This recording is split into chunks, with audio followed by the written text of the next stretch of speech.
Good afternoon, and welcome to BBC Two.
Welcome to Back to the 80s, the podcast that travels back through time in a rose-tinted DeLorean. Hello and welcome to the 299th episode of this shit. I mean, what the hell? 7.5 years of just me crapping on about bollocks. And I will say that there is going to be a change from now on. Just before I get into anything else, just to explain the situation, Back to the 80s has had another personnel change. It does happen every so often. We've had Phil, we've had Jeremy, we've had Jai, and obviously the current team. Becca has left. She is going to be doing her own podcast called Civil Discourse. Check it out when that starts, please do. So obviously it is very sad to lose Becca. We've also sadly lost Paula and Sam as well. Mainly due to scheduling more than anything else. We just can't all get together on the same day to record. That's what happens when you grow up, I'm afraid, ladies and gentlemen. When you have to do adulting and things like that, you're not always going to be able to get people in the same place at the same time. And sadly, that's what happened this time. However, there is a new presenter on the way. You will find out who that is in episode 300. Spoiler, it has been someone who has been a guest. However, it isn't the guest that's on today. Because we do have a guest today. Obviously, last week we had Will Hodgson on from We Hope It's Chips, and thank you very much, Will, for being on again. Marvellous to have you on. We will have him and Forge on very soon, I'm sure, as well, to talk about Chippenham and various other things as well. But this week we have two special guests. One you know, one you don't. The one you know is Jenny from World of Crap. So hello, Jenny. Hello, good evening. Hello, how are you? I'm fine. I'm just to point out for your listeners who are shit scared of me and all the nonsense I talk. Don't worry, I'm not a permanent fixture. Well, I'm just filling in. You are technically a team member because you've been on enough times to say that you are part of the old team as such. But yes, Jenny's here for this week, and we've also got another special guest. I'll let him introduce himself. Who are you, special guest? Make yourself known. Hello everyone, my name is Joe Turner. I'm a comedy writer and professional author from the West Midlands. I run a comedy site, and like Jenny, I'm not a permanent fixture, so for anyone who has trouble with my accent, don't worry, it won't be a permanent thing. I've heard worse accents, to be fair. Can we now... I was going to say, can we now just rename this the Shit Accent Podcast? Because you've got a full house, come on. Well, hey, that's been in the past. I think I'm going to drag it down, to be honest. Two Northerners and a Brummie, that's what we should call it. I'd be like that's a bad combination. A guy, a girl, and a pizza place, whatever the hell it was. I forget what that was called. All I know is Ryan Reynolds was on it. Did you dream that? Probably. Right. Probably. No, there was a sitcom. It was two guys, a girl, and a pizza place. It was called. It used to be on. That sounds more like a porno, to be honest. I remember that. That was god awful. Yeah, but Ryan Reynolds was the only good thing in it. And I had that girl off Friends who was the pizza deliverer who Ross asked if she knew where they put the smell in the gas. You know that smell they had in gas? Well, they put that in. So he couldn't flirt with her. It was that girl. That's all I remember. I think she was in Me, Myself and Irene as well. Weirdly enough. But anyway, enough of that bollocks. What's your comedy site, Joe, before we get started? My comedy site is www.foulentertainment.com, Foul entertainment.com. And you can see the ramblings of me and a few of my friends talking about pop culture and everything that irritates us, basically. So it's perfect for this podcast, is what I'm saying. Yeah, pretty much. We cover everything from sort of pop culture, Pokemon, Star Wars kind of things, to things we hate, such as women and politics. Sorry. He hates women, ladies and gentlemen. Just to make sure. Don't wear a fedora, do you? No. Oh, no. Not yet. Belady. So definitely not a non. I don't. Men's rights activists. Oh, they're great, aren't they? But yes, today we will be talking a bit about one of the things that we have talked about on the podcast before, but Jenny wasn't there. So it's always nice to get Jenny's perspective on things. I'm somehow going to add something to the conversation by being here, somehow. If you don't, Joe will. Yeah, well, I've got a lot of things to say, don't worry. I've been watching these kind of things all day today. This has been my Friday, so I've got quite a lot of rants to go on about these things. Oh, mate, it's my formative... Basically, it's what goes on in my head constantly. It's like, don't do this, don't do that. It's basically the fear. Is what it is. It's brilliant. It's brilliant, yeah. So, we will be talking about that in a second. But firstly, we will talk about how our weeks have been. How's your week been, Joe? Okay. My week's been okay. See, I've got a very strange job. I'm a freelance writer, and this week I've been working with escorts. I suppose is the correct term. So that's been quite interesting this week. Yeah, but no. Apart from that, it's been fantastic, and no complaints from me. And I've got a nice suntan. How about yourself? Oh no, I can't tan. I burn. No. That's all I do. If I go out in the sun, within about 15 minutes, I just burn to a crisp. Oh, look at Is that because you're half Welsh? No, I'm not half. I'm not Welsh at all. Yeah, but you live in Wales, so you're half Welsh because you live in Wales. That's how that works. No, I'm not half Welsh. I'm all Jew, so you think I wouldn't, but I seem to be the Russian type. So not so much Yentl, but fiddle on the roof. So I just burn if there's sun. So it's like no, thank you. So I've been staying in as much as possible and just boiling to death. It's like I've had no sleep all week. I hate the sun, basically. I hate this sort of weather. I don't hate this sort of weather. It's actually raining. Seconded. It's actually raining, so I'm quite happy with that. But no, it's been an interesting week where I haven't done much particularly.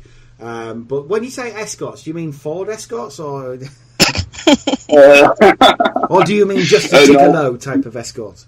Yeah, the female escorts. Yeah, it's been quite an interesting week. I've had to talk to quite a lot of them, and it's been very confusing in both my head and my pants. So yeah. And sorry if that's too much information. I do apologise. Oh, that's absolutely fine. These it's a part of life. Oldest profession in the world and all that. Quite interestingly as well, I've been working on a type of book which you talked about a few weeks ago on your podcast, a Choose Your Own Adventure book. Oh, right, yeah. I've been doing quite a modern version of one of those. And they're a lot harder than normal novels. So the people who wrote them originally, they have my sympathy and my condolences because they're very complex and very confusing. Oh, definitely, because you're writing a book out of sequence, which is completely alien to most people anyway, and then you've got to remember what the hell you're writing in any case. Yeah, exactly, and there's sort of like several sort of consequences of each scene, so there needs to be 2 or 3 versions of each sort of consequence. So it's you have to keep going back and forth and saying, oh, what happens if this happened, and then 10 pages on, oh, this happened originally, so you have to change it around, and it's a bit of quite of a nightmare. So yeah, not very easy. Ultimately, hopefully fulfilling though. So say again, sorry. Ultimately, hopefully fulfilling though. Oh, hopefully, this is going to take about 6 months or so because it's about 100,000 words, I think, in total, with about 50 different choices. So it's going to be huge, and it's going to be quite a complex one, yeah. But hopefully, it'll be worth it in the end, yeah. Cool. And is it like a fantasy setting or a modern setting or? It's a horror setting. It's a fantasy world sort of thing, but sort of within the horror confines, H.P. Lovecraft kind of thing. Oh, there we go. Yeah, it's mostly fantasy, kind of scary as well, and a lot of action going on. So a bit of a combination of all three. There we go. Well, there was one like that called House of Fear, and that was a bit Lovecraftian. So hopefully, yeah, it'll be like that. Well, not too much like that, obviously, but if it has the same feel of that, then definitely, yeah, I would be interested to read that. Oh, fantastic. I've been kind of looking for similar things, but there's not much out there. There's not much sort of reference for it. So I've had kind of sort of inspiration, but obviously I have to make it up myself or to make my own inspiration. But no, House of Fear, did you say? House of Fear, yeah. I can't remember which number of the Fighting Fantasy it is, but yeah, that was definitely the sort of, that was more horror than fantasy, as it were. It had things like necrotic jelly that would come to life and try and kill you and things like that. So, cool, excellent. Yeah, it's not too. Thank you very much. Oh, not a problem at all. Happy to help. We'll move on to you, Jen. Hiya. Well, all right. I knew I was coming on, so I've made an effort, right? Ooh. And I've done 3 things. Ooh, you know, normally I just kind of sit around and eat Mars bars. Yeah, pretty much. I've done 3 things, right? I watched a film I didn't know it existed, and it's fucking terrifying. And War Games with Matthew Broderick and Ali Sheedy. I didn't even know that existed, and I was sat there like chewing my own hands off. It was terrifying. But I mean, anything to do with nuclear war, is terrifying anyway. You better not watch Threads then, is all I'll say. Oh, I love Threads. It's great. It's great. Yeah, it's brilliant. Lovely drama. I especially like the part where the woman pisses her pants. Yeah. Yeah. Not even joking. Well, War Games, it's Stone Cold classic though. That's an amazing film. Yeah, because Alex put it on, like on Netflix or something, and he's like, "Oh, have you seen this?" I was like, "No, what is it?" It's like, "Oh, it's got the woman from Monkey Life in it." So that was good. And Matthew Broderick. Yes. And so that was brilliant. I'm probably going to watch that again. And I never like really rewatch films these days. Oh my god, I just nearly fell over. Right, okay. Yeah, don't do How do you fall over when you sat in a chair? That's what I want to know. But I nearly did it. I've done it many a time. Okay, and I saw a really, really weird parade by accident. Now, okay, me and Alex went to Shrewsbury for the day, and there was accidentally a parade. Like, we didn't know it was on. But, because it was, I don't know what it was. I don't know what it was for. It was just, they've decided to have a parade of everyone in the town. And so we sat there and watched it, but then we got sick of it and we left. But I'll tell you about one of the floats in a minute. But you know the bit in the Batman film, the Adam West Batman, where he's trying to get rid of the bomb, and he can't because he keeps running into the parade? That was us trying to get home. That's great. We were at the park and ride, so every time we went for the bus or to try and get to a bus stop, no, you can't come down here, the road's blocked off for the parade that we've already seen 7 times by now. So that was that. But on the parade, like, most of them were shit. There were some very bored kids waving, and there was literally just a driving lesson car driving in the parade. Because coming off some driving lessons. Most of it was just like advertising. They'd made a bit of an effort, and it was nice. And they had like some people playing ukuleles. It was like parade of the things of the world theme, you know. So it's that. But they had a Thomas the Tank Engine float, and it was fucking awesome. Because what's the name of the helicopter? Is it Harold? Yes. I think it is, right? Okay. What they've done is they've got this like crane thing, digger thing, and they've done the scoop bit. Yes. Right. The spade bit. Yeah. They've done that up. Like papier-mâché'd it to be Harold the helicopter, and they'd start a kid in it. And they were just like waving it round. Post-Brexit health and safety, ladies and gentlemen. It was all I wanted to go on. It was awesome. But it was brilliant. It was very impressive, and I wish I'd taken a photo because they'd gone to a lot of effort, making it like outstanding, like the best parade, the best float in the parade. But Jesus Christ, I can't think how that was legal. Like, the key was about to fall out. To be fair, though, is it Shrewsbury? What is it? I've heard two. What would you say? Well, I think, apparently, it depends which side of the river you live, apparently. Oh, for God's sake. I don't know. I read it in, like, one of their local papers. Because I always say Shrewsbury, and then I get called an idiot because it's Shrewsbury. Oh, well, I used to, and now I say Shrewsbury, because everyone round here says Shrewsbury. So, that's... What do you call it, Joe? It is Shrewsbury, around for everything sort of in the lower region of England, but then everyone north calls it Shrewsbury. Yeah. Anything Wales upwards calls it Shrewsbury for some reason. I don't know why. It's one of those mysteries that we don't really know the answer to. Yeah, it's like, well, okay. why do we call it Primark and English people call it Primark? Yeah. Who built the pyramids? Don't know. I've never heard of anyone calling it Primark, ever. Primark. In Wales and Northern Ireland and certain parts of Scotland, it's Primark. Oh my god. That's very exotic. It's like Bury in the northwest. It's occasionally people call it Bury. I've never heard anybody call it Bury particularly, but no. Bury as far as I'm concerned. Wow. Yeah. And four things. I just remembered because I sent you those tapes. Finally, I'm sorry. That's all right. It only took like a month or 2 months or something. That's fine. I wasn't expecting them at all, so that's lovely. Thank you. Did you like them? I do. I need to listen to them now.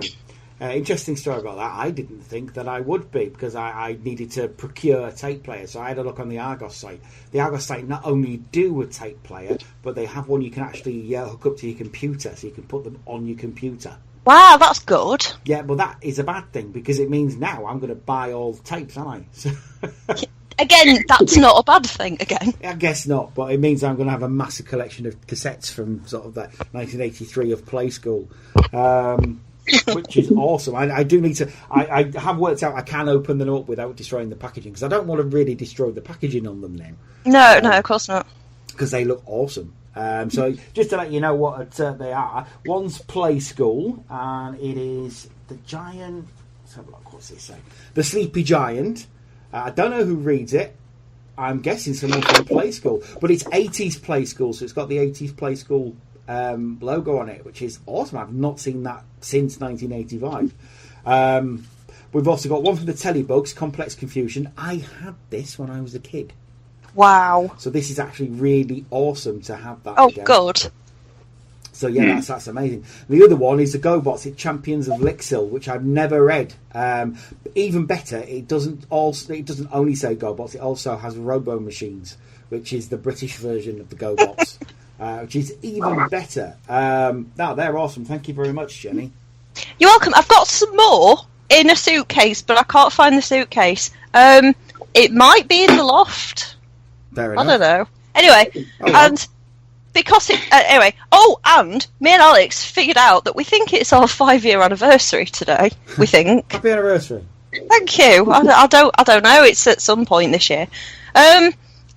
So because it's Friday... like evening, and because I'm cool, I've been sat there reading a book about grammar and trying to ascertain whether I've been using commas in quotations wrong for at least some of my work. But it depends on what the sentence structure is. Well, this sometimes is the it will thing. go outside, sometimes it will go inside. Yeah, exactly. But I don't think we should really get into a conversation about grammar. Probably not. Yeah. So the Oxford comma. Do you use it? Yeah, I love the Oxford comma. I think it's fantastic. It's an easy way to make yourself look kind of intelligent. I think it's sick and wrong. So I use it all the time. No, it's brilliant. You do not put a fucking comma after and.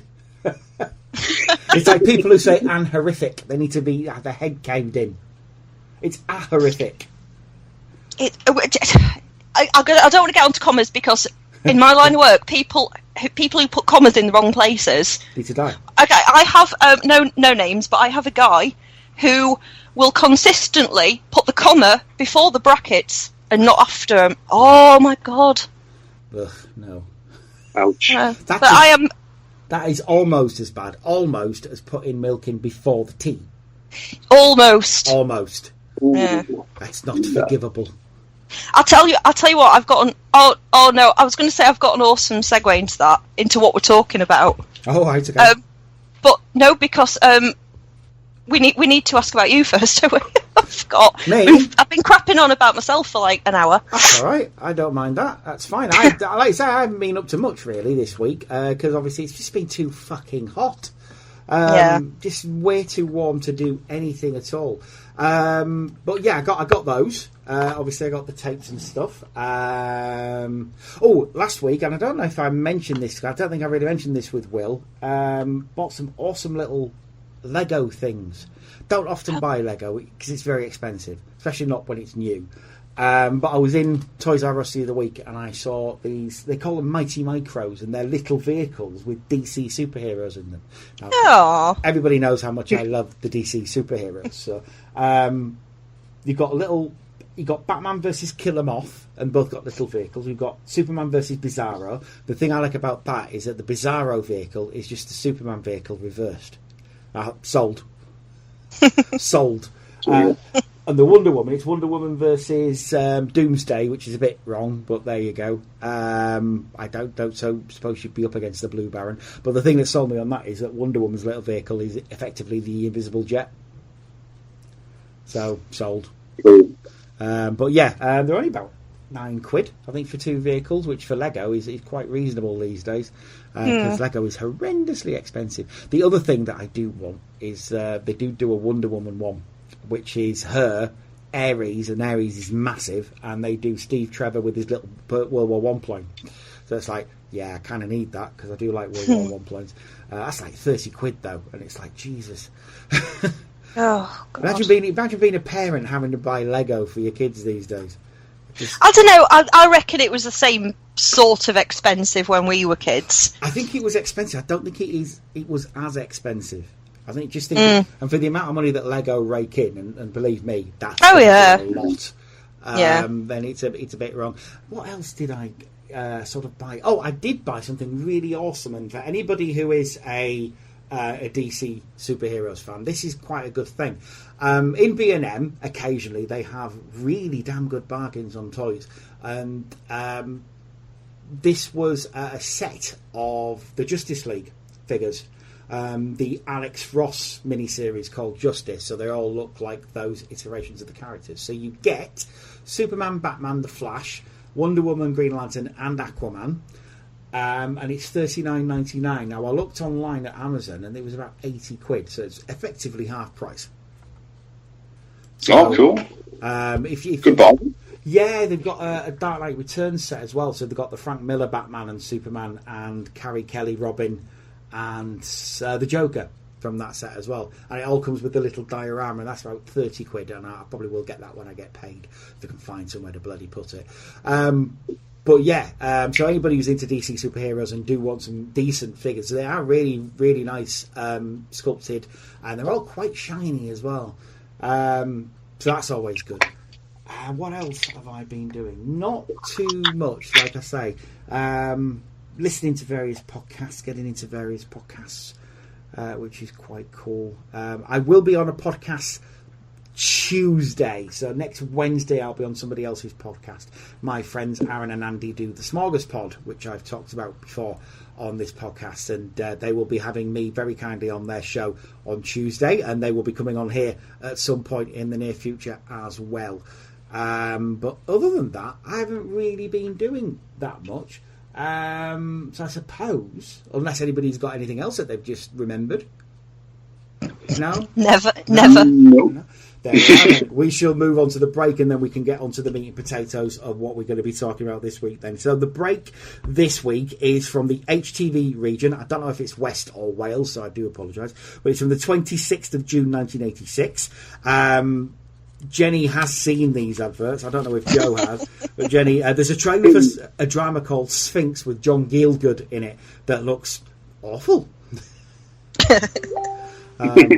So yeah, we're gonna need to watch that at some point, I think, Jenny.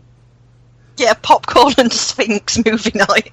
It looks terrible. Brilliant. Just John Gielgud acting. I don't know. I hope he's not acting like an Arab, although you never know, do you? It's the 80s after all. There is one other slightly dodgy advert that we'll talk about in a second as well. But they had the trailer for that, and then a Partworks, one of these Get It Weekly magazine things, because they did those in the 80s. They were all about those in the 80s, called The Living Countryside, which I'm guessing you bought the first 3 issues and then you had to subscribe to get it. This is one of those. I don't remember that one. I used to get loads and I don't remember that one. I kind of do. I remember the one, it was called Nam or something like that. It was all about Vietnam. And you do see, if you watch enough 80s adverts on telly, you will see it. And it's all about it goes on about the ordnance. Nam, by any chance? Well, yeah, it goes on about the ordnance that they used and how they were beaten. And the tagline of it is, you will discover how the most powerful nation in the world lost. And it's like, cheery. Because America's not been dealing with that for like 40 years, have they? But anyway, the next advert made me think of Alan Partridge because it was Slashins' Sport. I don't have a problem with sweating because I wear Slashins' Sport. Awesome. And then you've got one of the Esso adverts after that, the tiger in your tank ones, which are classic. And I don't think they really use the tiger anymore in Esso advertising. Not that they advertise Esso much these days, but that's a shame that you don't see that anymore. I used to like seeing that tiger on the telly. It was cool. Or am I just sort of sad and old? I think I'm probably just sad and old. And then you've got a really sexist Diet Coke advert, which is women, you drink this, right? Women, Diet Coke. It's only women that can drink it, innit? So women, drink Diet Coke. I hate Diet Coke adverts really so much because like you've got that and you've got Coke Zero, which is they're both the same thing. I don't understand that. Why do they have 2 different ones? Well, I don't get that. Originally, Coke Zero was for blokey blokes because they advertised it with people like Wayne Rooney and footballers and said, it's a girl blokes. But now they have changed the recipe, so it's like I suppose it's their version of Pepsi Max. So you've got normal Coke, Diet Coke, and then Zero. Man Coke. Yeah, it isn't Man Coke anymore. But then originally Pepsi Max was marketed towards blokes. For a long time, it was marketed towards blokes because they had Jackie Chan doing the advertising. And like snowboarding guys, yeah. And then it was wankers, basically, who tried to get out of work and stuff like that. Because that's what blokes do, right? But then in the 90s, it was all like, to the max, to the extreme. That's why it's called Pepsi Max. However, it still hasn't stopped me from making it the best drink in the world, because Pepsi Max is the best drink in the world, especially the ginger version of it. I've never had that. I might check it out. Really, I like root beer and stuff. I bet it's like that, isn't it? No, it isn't. It's literally just gingery. It's like ginger nuts and Coke, but it's really nice. Yeah. Root beer is amazing, though. I'm with you on that. I love root beer. It reminds me of dentists.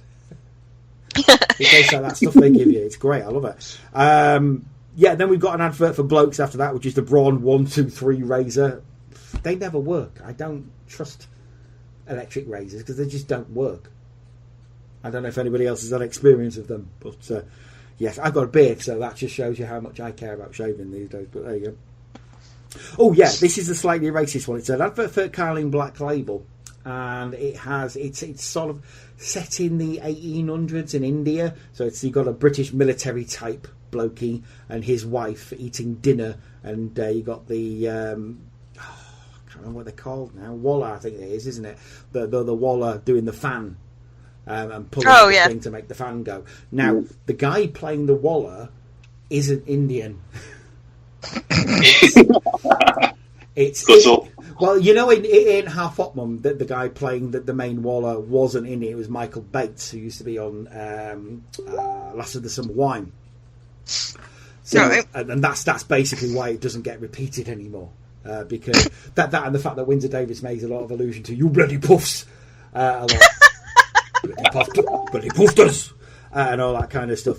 So the Waller in this isn't played by an Indian chap either. It's played by Michael Bentine off the Goons. Oh yeah, yeah. Nice. So he drinks Carling Black Label, and they say, obviously it's not cold enough; it needs to be cooler. So he pulls on the strings so much that the fan goes apeshit and blows him halfway across the room, and it's very funny. And it probably doesn't get repeated in the world's best adverts or the 100 greatest adverts. That's probably the reason why, because it's a bit racist. But there you go, never mind. And then you got one for Pal Dog Food, which is the general. It's got marrowbone in it, so it must be good. Not that dogs give a shit. Dogs don't care, they'll eat anything. And then a trailer for my favourite television channel in the whole wide world, TVAM. I do love TVAM. It had some good stuff on it. But this is TVAM when it had people like Giles Brandreth on it. And at that point, just about to go full whack-a-day as well with Timmy Mallet. Oh, God. What do you mean, oh, God? Who doesn't love Timmy Mallet? You, I'm guessing. Well, look, I've got nothing against it. I don't wish him any particular harm. I wouldn't like to be stuck in a lift with it. I don't want to be stuck in a lift with him, bloody hell. Because apparently he's like that in real life. No, he's not. Well, I've heard he is. No, he's not. They never are. It's always, oh, yeah, I don't want to take that chance. He does a lot of artwork, apparently, these days. He does a lot of art in art galleries, oddly enough. And he used to go around whacking students on the head with a foam mallet, but apparently, because he got sued a couple of times, he doesn't really do that anymore. Yeah, exactly. He wasn't even invited to those universities. That's why he's like that in real life. He just happened to be walking past the university. Saved a guy's life, though, didn't he? Did he? Yeah. Are you sure you're not thinking of Freddie? No. It was a guy trying to chuck himself off a pier, Blackpool or Brighton, something God. like that. And him and Lionel Blair talked him out of it. Oh, God. I mean, what, did he think at least I'm not Timmy Mallet, and so didn't do it? I'm guessing so. I mean, obviously, you know, if Timmy Mallet and Lionel Blair tell you not to throw it all away, then I guess you're probably going to listen, aren't you? Definitely with Lionel Blair. I was definitely obsessed with Lionel Blair when I was a kid, for some reason. I worshipped him. Watch Name That Tune weekly, I'm guessing. Well, give us a clue. Give us a clue. Oh, God, now that's stuck in my head. With Michael Michael Parkinson. Parkinson. Lisa Goddard. And Lionel Blair. Or there was Una Stubbs as well? She did it, and that was when Aspel did it, though. Yeah. It was Parky. Was it Parky to begin with, and then Aspel took over, or was it the other Oh, way? I don't remember now. I can't remember. It must be the other way around, because Goddard took over from Una Stubbs, didn't she? There was John Pertwee on, or I'm guessing you've seen the one with Geoffrey from Rainbow. Oh, of course. Now, I always wondered, why the fuck was he wearing those dungarees to go on Give Us a Clue? Doesn't he have any civilian clothes? I'm guessing not. Bungle hadn't done the laundry that week. like Bungle does the washing. Of course he does. Of course it's Bungle. Who else is it going to be? He's the wife. You're my wife, Roy. You're my wife. You're my wife, Roy. Totally. If there was a sexual element to his and Bungle's relationship, Bungle's totally the bottom. No. Bungle was obsessed with Jane, sort of sitting next to / dressing as. Who isn't? I'm not. Okay, I'll take your word for it. I was obsessed with Jane when I was 5. I suspect a lot of dads were. That was one of those. Would dads watch it? I don't think dads would watch it if Jane was on it. Yeah. Oh, I tell you what. And dads would have watched it for Dawn in the early 90s as well. Dawn Bowden. Oh, I just passed my time. Way Way past my time. But Jane, definitely. When I was 5 years old, I had a big, massive crush on Jane. It was one of those. One day I'll hold hands with her. Oh, One of those sort of crushes. The same crush I had on the second Romana on Doctor Who. that's adorable. Lala Ward. Of course, now I'm older. It's Mary Tam. Totally, her Romana is the one I would go for because she looks a bit rude. And plus, Lala Ward is married to Richard Dawkins, and nobody wants to go there after that, do they? Come on now. That's ruined. Oh, completely ruined. Just split up though. After he'd had a stroke and everything, she even then split up with him because apparently he was just the worst person to live with. Because he would be, wouldn't he? You can imagine Richard Dawkins just it all relates back to God, so, or the non-existence of. And yeah, I couldn't cope with that, and I'm an atheist. But there you go. Yeah, we'll be back after the break, and we'll be talking some public information films. In other words, I'll be back. Disney's DuckTales will return after these messages.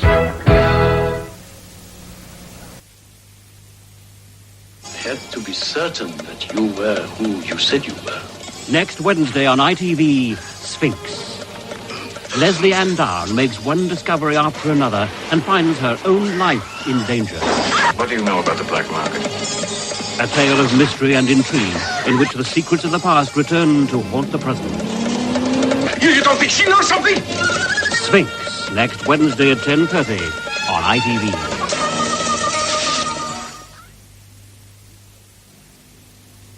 If you know where to look, There is so much to enjoy in our glorious countryside. Yet its dramas and excitement are so often hidden from view. But now, to guide you through the countryside, there's a weekly magazine that will show you where to look and what to look for, helping you unearth its secrets and make your own discoveries. Part 1 contains this free bird spotting guide to get you started. The living countryside at your newsagents now.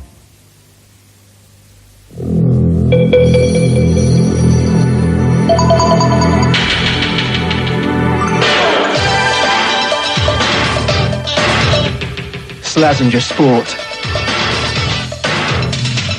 Choose the mild, frequent wash shampoo. Take on an actively effective deodorant. Work out on the range. Slazenger Sport. No contest. You know, the moment you turn the key, you've got SO quality at work. Quality in that quick start. That smooth response. Quality you can feel when the going gets tough. Quality of performance that depends on the quality in your tack. Come to SO. SO. Quality at work. This one's for me.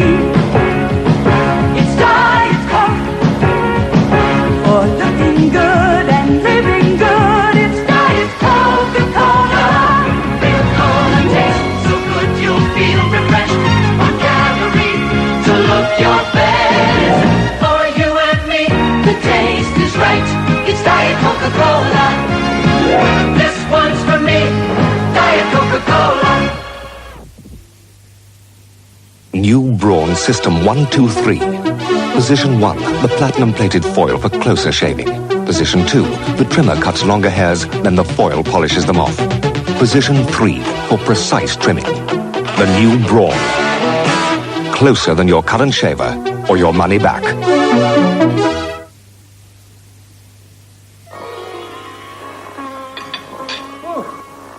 The heat. More elbow grease, Sparrow Jones. More elbow grease, Sparrow Jones. Let out, Sparrow Jones.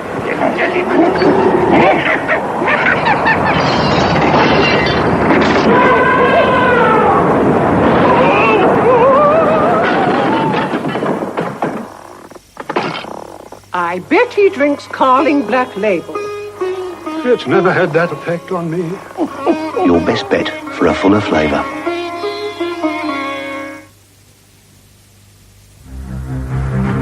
Your dog wants as much out of life as you do, so he needs the right kind of food.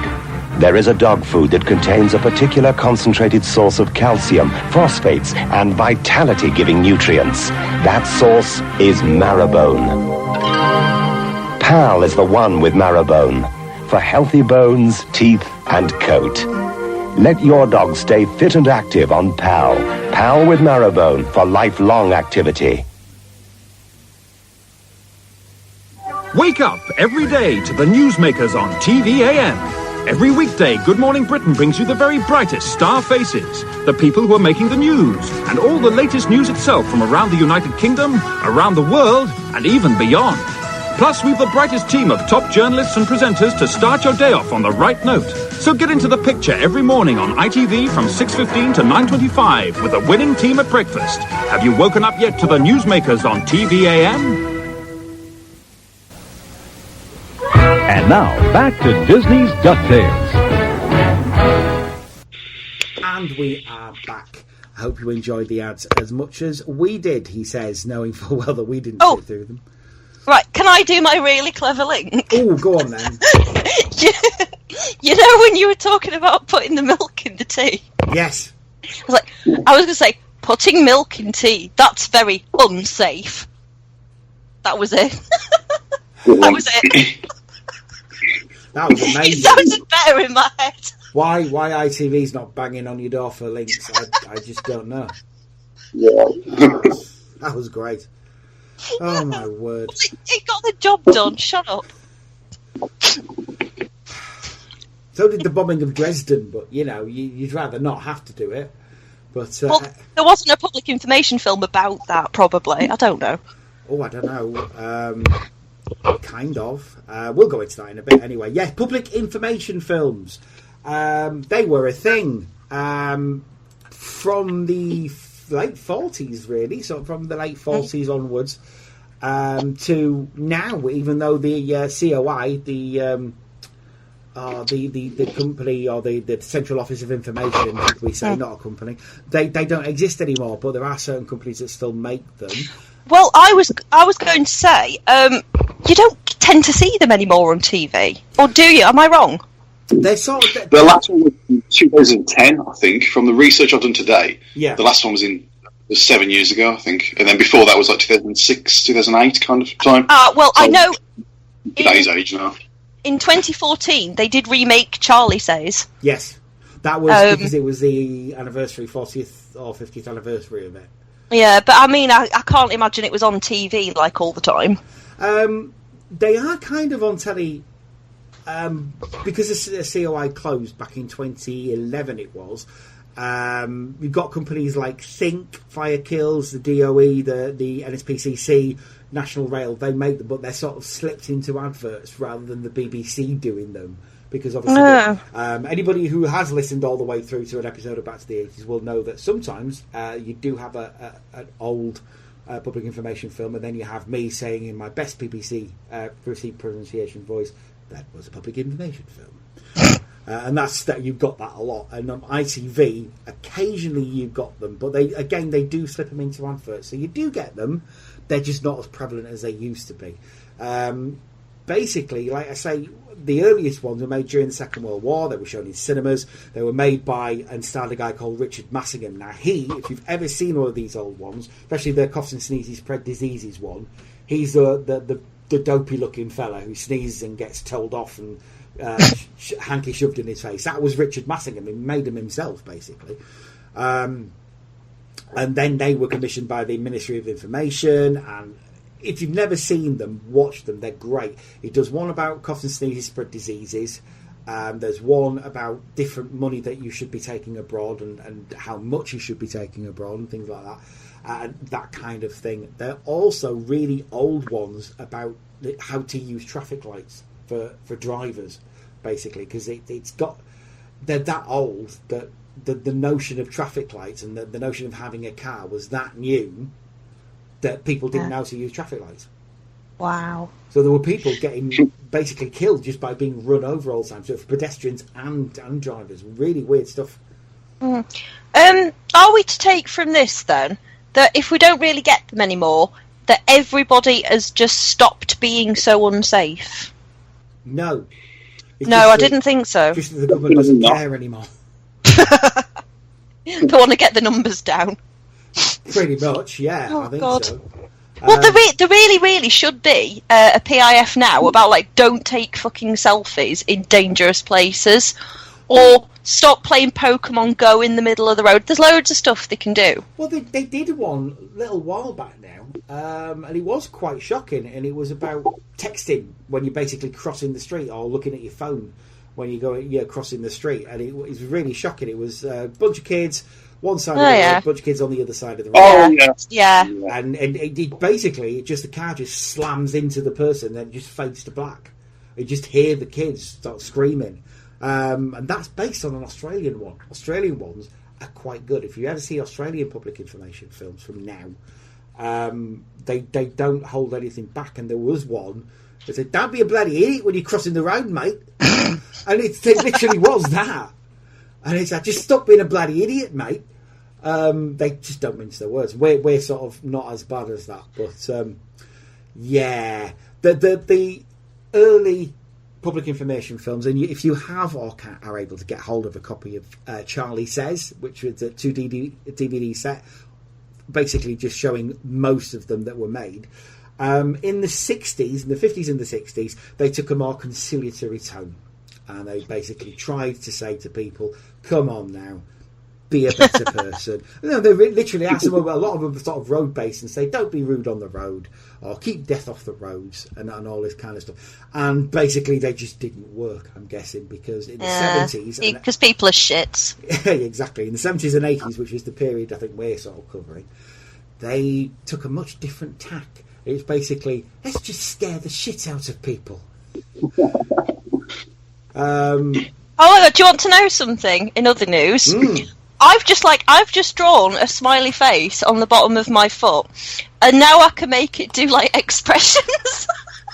That's amazing. Which is an accidental side effect. I didn't know it was going to do that, and now it can be like really confused. That was a fingers. You should try it. It's really good. Great. So that's got little to do with public information. Absolutely nothing to do with public information.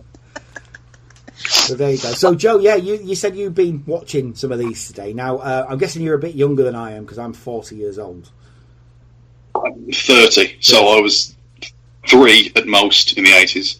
There we are. So obviously you've been watching some of these. What sort of stood out to you of these piffs? First of all, I don't remember seeing the ones that were 30, 40 minutes long ever on the TV back in the 80s. Like, were they just played between TV shows or what? They were shown in schools a lot, weren't they? Yeah. Apaches was. God.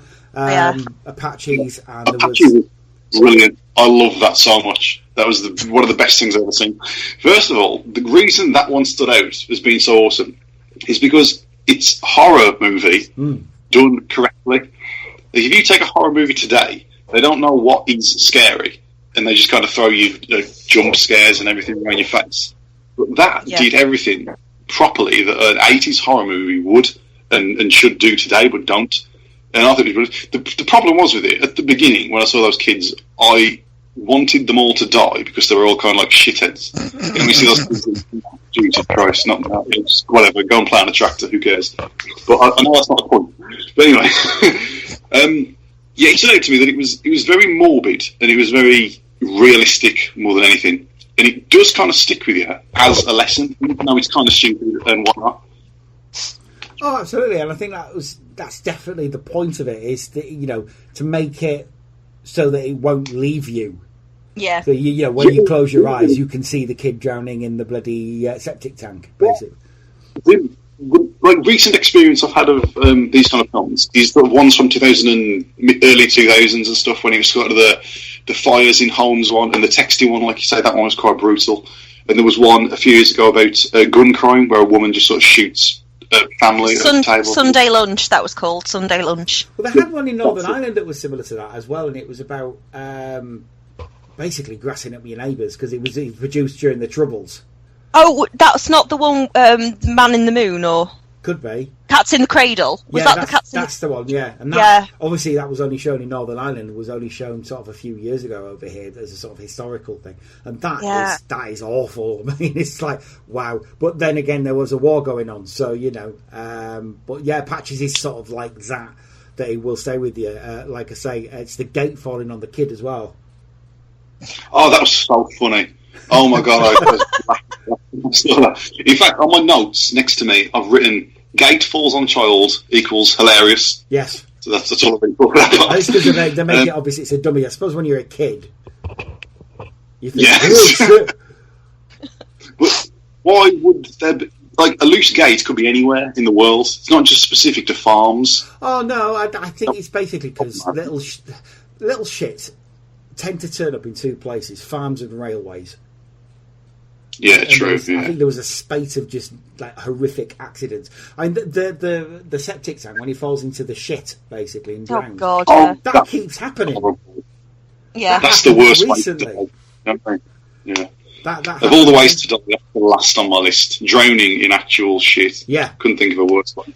Yeah, but that was really funny and very effective. Oh yeah. Although it did bother me why none of the kids were bothered that their friends were dying one by one. I mean, I know it was the 70s, but have they never seen Final Destination? I mean, they should know from that. Well, no, because it was the 70s. No, it's really, really good one. my favourite of all the ones. Did you see the finishing line? Yes. Oh my god. Have you Yeah. seen that, Joe? Yeah. It's Yeah. I swear, right? Alex would do that if he was still a teacher. It's basically like the Hunger Games. Yeah. I tribute, or whatever it is. I don't know. I've not seen it, but that's what I imagine the Hunger Games is like. But yeah, they showed us the finishing line at school. They had one in America that was similar, called Blood on the Tracks. So if you ever hear kids in America go on about Blood on the Tracks, it was the same sort of thing. Just don't play on railways. There was another good one as well. It's a National Rail one from the 70s. And it is very short. It's about 20 seconds long. And it's just basically a bunch of kids go on the railway. One of them falls over. You see a train. And then it shows you in freeze frame kids putting, like little boys putting their hands over the mouth in horror. And that shit stayed with me. Because it's like you see nothing. I was a kid. Yeah, really had that with my friend. My friend got stuck on the railway tracks in Warsaw in the West Midlands, and he fell over, and we couldn't help him because we crossed over some gate, and he was kind of fat, and he fell over. And then about 10 minutes later, he got about 20 seconds later, he got sort of hit by a train, and that stuck with me forever. So that one's kind of like a sort of a real thing. Not very nice. Yeah. Let's avoid that one then. I'll tell you what. One of the ones that's always stuck with me that I've watched as an adult, the Canadian meth videos. Have you seen those? No. I'm sure. No, it's not fucking Canada. That's why it's Montana. I always think Montana's in Canada. Wait, is Montana in Canada? No. Right. Well, it's Montana. The Montana Meth Project. And specifically, right, there are loads, and honestly, look them up because they're shit scary. Watch them late at night. There's one in particular, and it's like a mock-up of, like an 80s cleaning product advert, and everyone's smiley and singing, and So there's a woman singing about meth and how it's brilliant because it means she's got a really clean house, and then it just starts degenerating into she's got a clean house because she's imagining there's loads of bugs all over it, and she's trying to scrub her own skin off, and oh my god, it's awful. But all the time she's doing this song keeps playing over it, this like really cheery song. Sounds like Requiem for a Dream. Do you know what? Yes, it's a bit like that. Yeah. Was the song going? Well, not quite. It's not Britain's Got Talent, but no, it's like meth. I've got the cleanest house. Meth. Oh god, it was terrible. Yeah, that definitely sounds like Requiem for a Dream. Yeah. Oh my god. Terrifying. What other ones did you see that stuck out to you, Joe? Dark and Lonely Water was really good. Yeah. That's one of my favourites. Classic. First of all, the narrator is the guy off Halloween, who's got a sort of carb. Donald Pleasance, yeah, he's got that sort of voice that you sort of remember and you sort of see in your head. And that was great because it was 2 minutes long or something. About a minute and a half, yeah. Yeah, and it was just so easy. Although it does kind of suggest, why would children play near water anyway? Does that happen? Is that a thing? Oh yeah. Well, there's a guy this week. There's a 15-year-old kid actually drowned in a reservoir. I think there's been two. There's one drowned in a lake, one drowned in a reservoir because they were playing in water that they shouldn't have been playing in. So yeah. There were two before Dark and Lonely. Dark and Lonely Water was 73, and there was one which was a Charley Says one about Charley falling in the river when the dad was going fishing, and there was one the called Learn to Swim featuring Rolf Harris. Less said about that, the better. But yeah, basically they didn't work because the kids were still dying. So it's basically just a reaction to that. So we've tried being nice. Now we're going to scare the shit out of you. Is what we're going to do. It's basically it's like a trailer for a horror movie, but a really effective one. One that works. It's if Ingmar Bergman basically decided to direct a public information film. Yeah, I guess it's visually terrifying. And it does sort of stick with you. Yeah. And I will never go near a pond again, and I'm 30. I've got a mate who actually attributes that film to the fact that he didn't learn to swim until he was 14 years old. Obviously, most kids in Britain, you tend to learn when you're sort of youngish. about 7 to 12, and he said, nope, 14 years old because of that bloody film. And just Donald Pleasance going, I am the spirits of dark and lonely water, ready to trap the unwary, the show off, the fool. And it's like, oh no!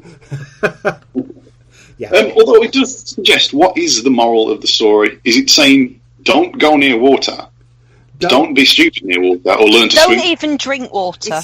Don't even do that. Basically, just don't be an idiot near water, innit? It's just like, just be wary, I think is what it's saying. Because he does say, sensible children, I have no power over them. Just be, use your common sense. Don't be a dick around water. It's never going to happen. There's still people. I mean, we've got a bridge around here. It's an old, dilapidated walking bridge, and it's about sort of 50 yards from my house, called the Iron Maiden, which is an awesome name for a bridge. But it's people dive off it all the time. Even though it's all blocked off and you can't really get to it, people do get onto the bridge and dive off it. And there's all kinds of bloody shit in that river. The bloody trolleys, old supermarket trolleys, and bloody busted mattresses and fucking God knows what else. So the likelihood of them diving off and hitting one of those things is quite high. But people won't be told. People still decide, I'm going to do it anyway, it's too warm. It's like, all right then, fine. Well, you've been warned. Donald Pleasance warned you in 1973. Yeah, excellent. Yeah, Dr. Loomis, he told you. Exactly. Another one, the great one, was Say No to Strangers. Now that's one that I think is relevant even today, even more so perhaps than it was in the 70s, 80s. Well, yeah, it's like when everybody said you could leave your kids playing in the street and that. No, you couldn't, because we know you couldn't, because we had Duncan Preston getting told to fuck off by a kid. Yeah, fuck off, stranger. Fuck off, Duncan Preston. I suppose the modern equivalent of that would be, do you remember the guy talking in a child's voice about football, and then it turns out he's just a pedo online? Yeah. Well, you still get, that's really creepy. You do get grooming adverts, but there were quite a few of those. You had the one with Duncan Preston where he's basically saying, come on, love, I've got some sweets in the car, and she says, no, I'm not supposed to talk to strangers. You also had the Charley Says one. Yeah. And that's where, when we were kids, Jenny, you used to get the, do you want to see some puppies? That's where that comes from. Yeah, oh, God. Interesting facts about Charley Says. Did anybody know who did the voice for Charlie, the cat? Yes. Go on. Yes. Oh, Kenny Everett. Yeah, Kenny Everett. That's really cool. He did a few others as well for sort of bike safety, but that blew my mind, that did. Well, I've only ever seen the ones where what is the name of the boy? Tony. He gets hurt. I've never seen the ones where Charlie gets hurt, but apparently there are a couple where Charlie gets hurt. I don't like that. I don't like that idea. There's three. There's Charlie nearly drowns. That's the one. Well, they were playing in puddles. Dad's fishing and they're a bit bored, so they start playing in the puddles. Charlie takes a run up to really jump in a puddle and miscues it and falls in the river and nearly drowns. That's a hell of a jump. My God. Oh yeah. Where's the cat? To be fair. Oh yeah. I keep thinking of the boy doing that. Oh right, yeah. No, it's the cat. There's one where he kind of slightly gets hurt, but it's Mum's cooking tea on the stove, and he goes round. He's looking up at the stove with the pans on, and one of them's got hot water that sort of, when water sort of boils over. Yeah. He sort of gets a little bit of splash with water, and then the other side he gets splashed with the sausage fat, which is one of the worst pains in the fucking world, is being hit by hot fat. It's awful. And then he goes in the living room and has a complaint to Tony, and Tony says, Charlie says, be careful around the stove, because loads of kids in the 70s and 80s got fucking hit by that, and pulling on kettle wire as well. Yeah. Why you find that kettles don't come on kettle wire these days. They have a separate plinth that you put them on. That's the reason why, because kids kept pulling on them and scolding the shit out of themselves. And the other one is Charlie and Tony are playing in the living room, and there's tea is laid out on the table. Charlie sees kippers and gets excited and pulls the tablecloth on himself, and gets all hot tea on him and everything. So yeah, he does get hit a few times, does Charlie. But he was generally a good cat. My favourite of those, though, is the one, and they did a version of this. There's two versions, but the Charlie version is where Dave and Vera go around and say, "Do you want to go to a picnic?" And he tries to ask Mum, but Mum's talking to the milkman. Of course she is, and dirty bird. Charlie's dad. No, not Charlie's dad. Tony said, sorry. And by the time he gets the permission, then Dave and Vera have gone, but Mummy takes him out for a picnic because he was so good for asking. That's my favourite. But there is an earlier version, which isn't Charley Says, but it is children's drawings. And that's really early, is that one. That's sort of 1970. But the Charley Says ones, they're classics. And they did update them. They did try to do modern versions. Yeah, with David Williams. That's it, yeah. David Williams did the voice of Charley in those. When were they done? It doesn't say. Right, hang on. I think 2014, I thought. Oh, the new ones were. I'm trying to find out when the old ones were done. It doesn't say. I'm guessing early 70s is when they were done. But yeah. So yeah, you've got Falling in the Water, In the Kitchen, Matches, Mummy Should Know, Tea Party and Strangers. And that lived on in the 90s because obviously the Prodigy sampled the Mummy Should Know one, and it was for their 1991 single Charley, which is a fucking great song. I love the Prodigy so much. But yeah, that's Charley were very, very famous, and even people who didn't see them when they were on in the 70s and 80s, they still know about Charley. Yeah. It's all one of those cultural touchstones, like Bagpuss. If you've never seen Bagpuss, you know who Bagpuss is still. And, you know, a lot of time when people think of public information films, they think of Charley Says, which is pretty cool. Which other ones sort of jumped out at you there, Joe? There were some really funny ones, which I know that's not kind of the point, but some really made me laugh. Green Crosscode Man, I think it was called. Yeah. There was sense, yeah. That was very off-putting and very stupid, and the man had, I know it's kind of hypocritical, but he had a very off-putting Bristolian accent. Yeah. So that did not want to make me want to cross the road safely whatsoever. If you think it was off-putting... carry on. If you thought it was off-putting as Green Cross Code Man, do you know who that gentleman played in another pop culture phenomenon?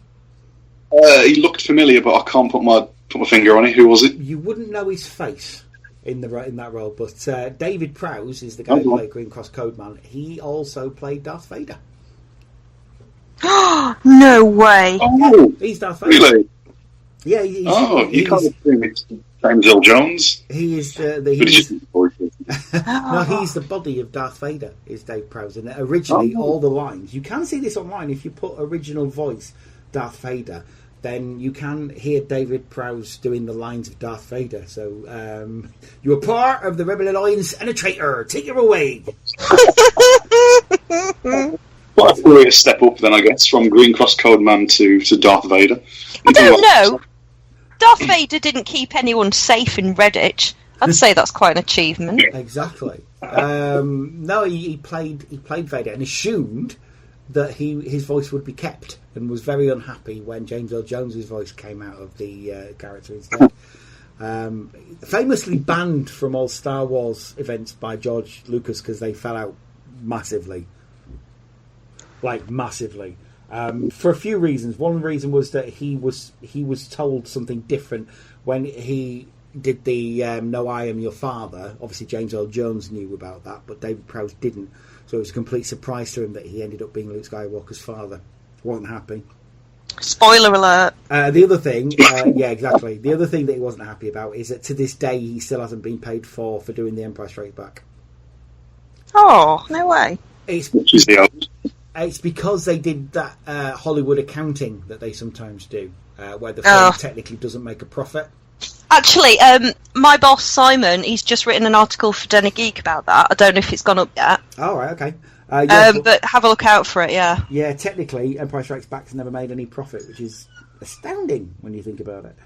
But yeah, so he was never paid for that particular gig, but he did get paid for doing Green Cross Man, and he's very, very proud of being Green Cross Man as well. As he should be. They did in later ones bring out a little character, a little robot mate that he had. A droid, yeah. Basically R2-D2. But I'm not just to take the piss. I'm not always going to be there when you cross the road, so remember this.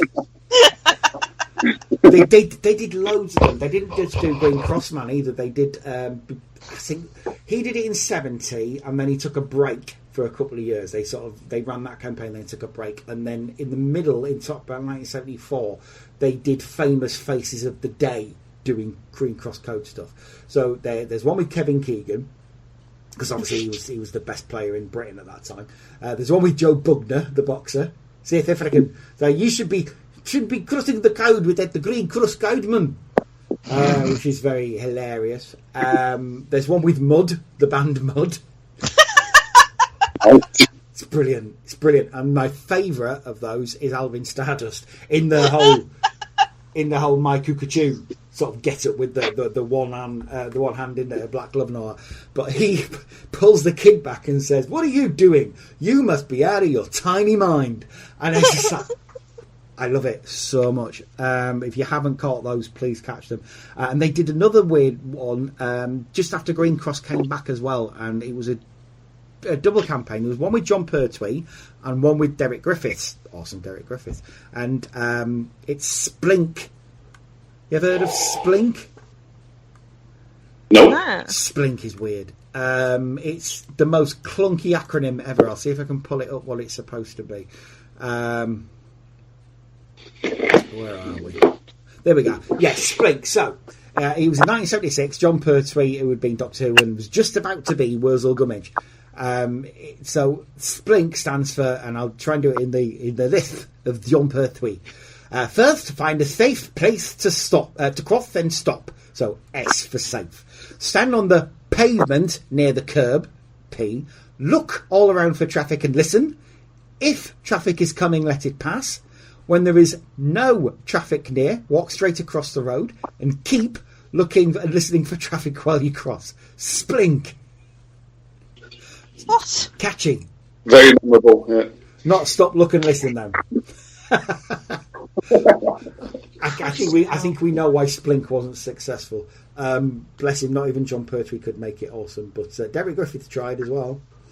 Derek Griffiths apparently just joined Twitter as well and has already got 12,000 followers, which is awesome. He's posted a thing of himself dancing, hasn't he? Yeah. what? Heads, shoulders, knees and toes, knees and toes. Heads, shoulders, knees and... I fully attribute... Most people our age, Jenny, aren't racist, and I think the reason that they're not racist is because they grew up watching Derek Griffiths and thought, yeah, he's just a guy, isn't he? Well, this was... And Floella Benjamin. In my childhood, yeah, this was just true. You kind of didn't even notice. No. When you were a kid. It wasn't a thing. Well, because I'm slightly younger, it tended to be like Dave Benson Phillips. Oh, yeah. And people like that with me. Because he was on Play, Bus or Days. Yes. I don't remember which. Both.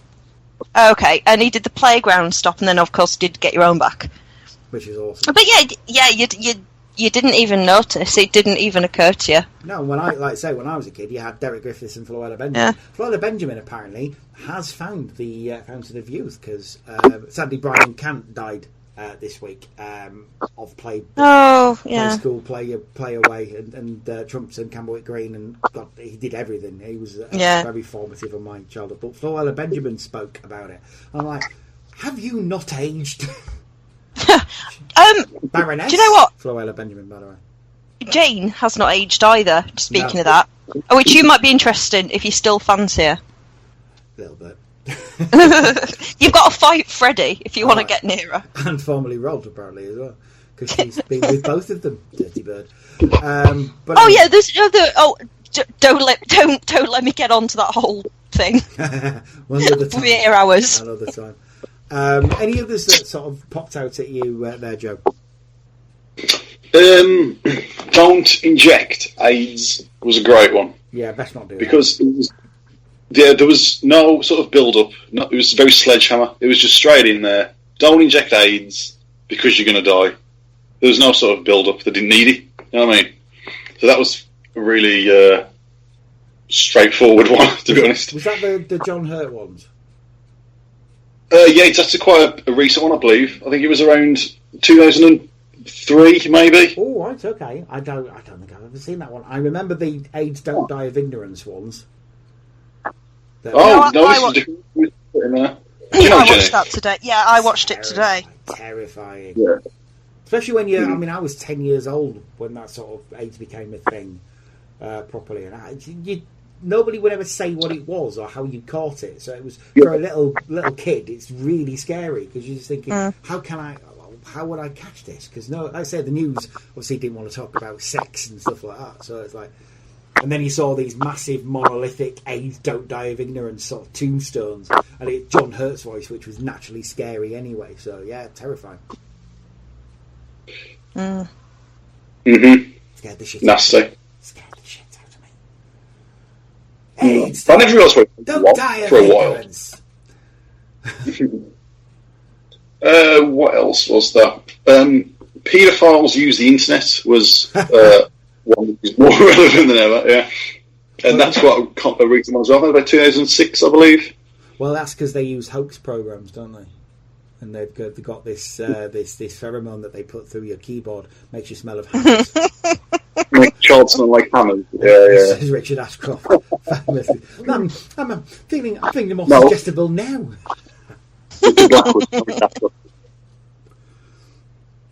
But obviously he was talking nonsense.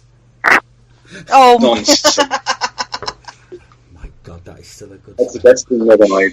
Yeah, we binge watched that the other week. Yeah. Best joke on that though is Simon Pegg. And he says, "Well, why don't you have a crack at my little boy right now?" He says, "I don't want to." He says, "Why not?" He says, "Don't fancy." Genius. Yeah, the best part, Noel Edmonds, when he's talking about that drug cake. That's the drugs episode, isn't it? Sorry, that's the drugs one. Oh no, that's it slows down your time perception. Yeah. Part of the brain called Shatner's bassoon. Yeah. Every time I will laugh at that. Every time. There's this one girl in Czechoslovakia. She was that sick. She threw up her own pelvis. It's a fucking disgrace. Fucking disgrace. Love it. Josh Ackland's spunky backpack. Although that film, Paedophiles Use Internet, it kind of... See, sometimes I would rather talk to a paedophile than most of the people I talk to on Reddit and Twitter. So it's kind of a backward statement for me on that one.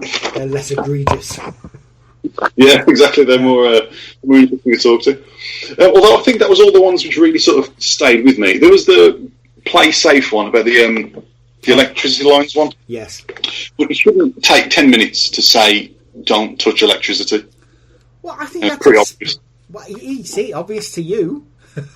You grew up knowing that it's...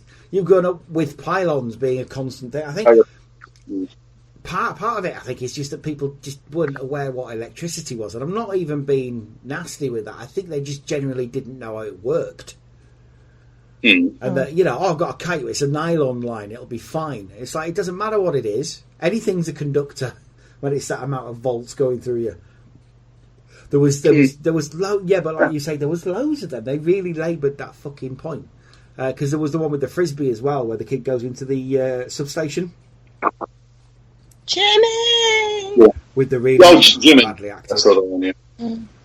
Badly acted, that one was. That little girl just did not have chops, did she? No. Brian Wilde was more fucking convincing, and he was foggy, for fuck's sake. And it freeze-framed a face at the end, and it's just like, I couldn't give a fuck. Who are you? What? I don't even know that lad. That is a major thing. There's a major tool that they use as freeze frame. Yeah. Because you had that one this one, even when the internet wasn't a thing, I dreamt about this one, and I don't know if you saw it, but it's the one about not putting loads of stuff on your kid's buggy. No. It's basically it's a woman in the middle of a high street screaming. It's a drawing of a woman. So it's based on Edward Monk's Scream. And the noise is it's like a digitized noise, and it's fucking horrendous. And it's all about don't put loads of shopping bags on the handle of your kid's pram because it will go over and your kid will basically get brained on the floor. And it's fairly static. It doesn't really move, but it's just the whole idea of it, and it just shows the buggy going over. It's that Shakespeare Macbeth thing where you don't see what happens. It's theatre of the mind. So you in your head, it's going to be worse than anything it will show you. And then it just does this, don't let this happen to you, bitch, basically. And there's again that scream, and there's the woman with her hands on the side of her face screaming, and it's like, my God. And that stayed with me even when there was no internet to see it. And no, don't like it, don't want to do it, don't do that. Jenny, any that sort of stay with you? Any favourites of yours? Yeah, I mean, well, for various reasons. I mean, I've mentioned the Montana meth ones, and honestly, check those out. They are brilliant. One that really, oh god, creepiest one. Welcome to the Battery. Do you remember that one? Chickens. Oh yeah. Oh god, and like for most of it, you don't even see the chickens. It's about battery farming, and it's just you are the chicken. You are the chicken, and the man's like, "Welcome. Do not try to struggle in your cage. I think you'll find it meets government requirements. Now we will pull out your teeth, as this will reduce the risk of cannibalism. Have a pleasant stay." And it's all this shit, and it's like, oh my god, it's the worst thing in the world, and you never want to be a chicken. No. And I think I'll just switch to eating pork. Like after I stay here for about 5 minutes, then I go back to eating chicken. But yeah, I always like do try to buy like free range shit when I can. A very, very strange one, cartoon one, Francis the Firefly. Do you remember that? Oh yeah, that was Briar's, wasn't it? Don't play with matches, but it was basically Francis the Firefly was a shit firefly and couldn't get his tail to light up because he was impotent or something. And his friend was a cockroach, because they always get the blame. He's like, why don't I go get some matches from my mummy's kitchen? So he comes back with this giant match that is the size of him. Now, I don't know why his mother can't be that much bigger than him, that she's got giant matches, right? So why is he using a giant match in the first place? So obviously, he lights his tail on fire. It goes wrong. The whole village burns down. Spoiler alert. And then at the end, it's like, oh, they started rebuilding, and the Cocky Roach, never showed his face again. I thought, well, hang on a minute. Apparently he was about 5. So, and he has a mother. So, wasn't the mother a bit concerned that her son had just fucked off? And it wasn't even him that did the arson. There's just so much what in that advert. It kind of distracts you from don't play with matches. And you forget not to play with matches then. Which is very strange. It was the 90s. Well, there are much scarier fire ones, obviously. I had to look up the name of this one. It's called Searching. And it's the classic one where you're looking through a burnt out house and you hear sort of echoes of screaming and shouting in what is supposed to be your memory. So it's like, Daddy! Like that. And you just, that stays with me. That has stayed with me since I was a kid. What else have we got? They all sort of, depending on my mood, they're either terrifying or they're hilarious. But I watched 50 in a row this afternoon, and then I just sat on the settee, too scared to do anything in case I got rabies. So, they have a hell of an effect on you. But I went looking and I found some nice ones that aren't about killing yourself. And these are actually really good. It's from like the 70s and 80s. I found how to vote in an election. Oh, yeah. And one of the quotes is, make sure you know who you want to vote for. Well, yeah. They have to tell you that. That happened this election, I'm certain of it. Oh, God. Look how that turned out. Oh, I have, very, very obscure one now.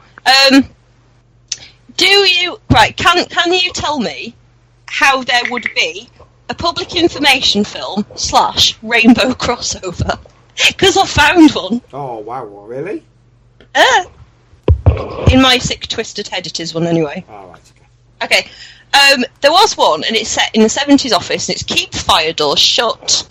And it's very jokey, nobody actually gets hurt, but they don't, the tea lady wants to keep the fire doors propped open, so, oh no, the office has a fire, and the fireman's coming like, tut, you stupid cow, and she's like, oh, silly me, burnt the building down, lol. Anyway, so there's that, but the woman is Patsy Rowlands. Yeah. Yes.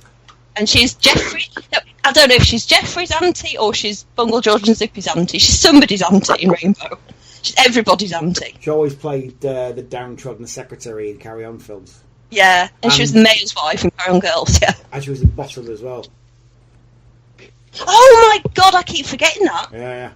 Yes, quite right. In the identity parade for one. Oh my god! So we've got public information film / rainbow / bottom crossover multiverse. Plus Red Dwarf, because Robert Llewellyn's in that one, if I remember correctly. What's the link? Oh no, remote. Right, okay. What's the link? My brain's gone. So, bottom. Yeah. Rainbow, public information film, and possibly Red Dwarf because Robert Llewellyn's in the bottom episode as well. No, that's what I mean. Who does he play? Oh, Crichton. No, in bottom. Oh, he plays the guy with one leg, with the wooden leg.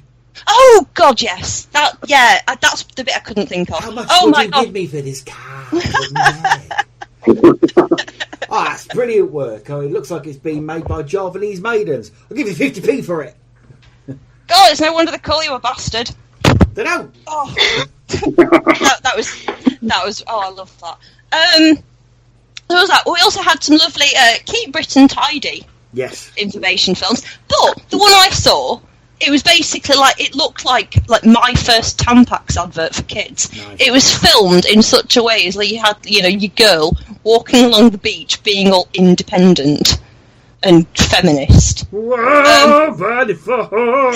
was basically that, and you expected her to start riding a horse along the beach, except she couldn't because the beach was full of fucking empty Stella cans. Have you ever seen the broken bottle beach one with the kids running along the beach? No, don't like that. I don't like that one. I always wondered, and I saw it today, and I wondered again, how did they stop that kid cutting his foot on the bottle? Or was it just very clever photography? I'm guessing it was very clever photography, because the only other thing I can think of is that somebody just pulled him away at the last second from it. And it was the 70s. Or they just let him cut his foot. Oh yeah, well I mean it was the 70s. Yeah, this is true. I would not put that past them. And I saw a brilliant one.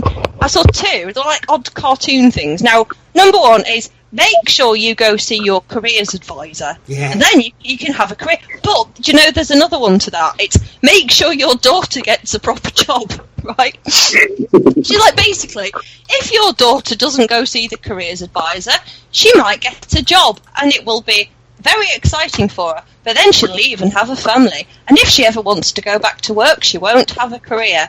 However, if she goes to see the careers advisor, she'll have a career once she's finished shitting out her kids. That's what she's for. It was always brilliant.